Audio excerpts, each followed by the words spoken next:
on stories making the headlines. That's right. And of course, if you remember this story that sounded like something out of a movie plot, father and son were arrested as suspects in a 1.5 billion shilling heist of Equity Bank's salary accounts. That is, Mr. Joseph Kimari Machiri, who is the father, was arrested soon after his son had been arrested for the same crime. And there was CCTV footage from their home circulating that showed hooded men storming into the compound, switching off the lights, and marching Mr. Kimari Machiri off while blindfolded. And of course, it's an incident that involves Equity Bank's 1.5 billion shillings. And the person in question was also involved. He's a former member of Muranga County Assembly and was on Sunday, August 11th, abducted by gunmen, as Mariam has actually said.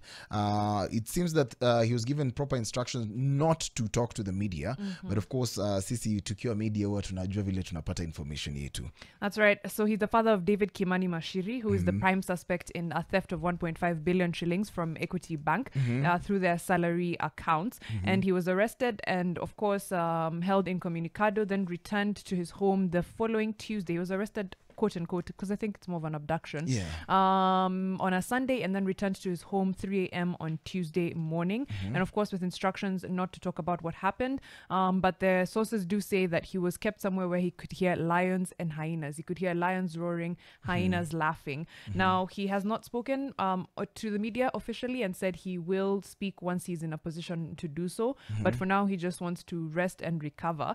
But his son is still missing. That is the prime suspect in this case, who is David Kimani Machiri. Yeah, as we look at that situation, the family has a proper feeling that it's an attempt. The abduction was an attempt to actually pressure him into revealing details of the heist. And according to his lawyer, Mr. Ndegwa Njiru, he emphasized that the rule of law and he emphasized the rule of law and urged authorities not to force individuals into revealing information. Legal actions has been taken. Mr. Kimani was first arrested in July, but was later released on bail. As we look at that, it's actually become a public concern for those who are involved in this, because how in an independent Kenya does this happen? Because we have a law that has orders and processes where before you're taken into court, an arrest should be done in broad daylight. They should come to your home, they should have a warrant. In as much as it's a heist and pesa ya watu imepotea, they should use the proper channels to make sure that you're brought to book. But situation kama hizi in a Kenya, where a government that promised during its campaign that abductions were something or things of the past, yes. It's quite sad.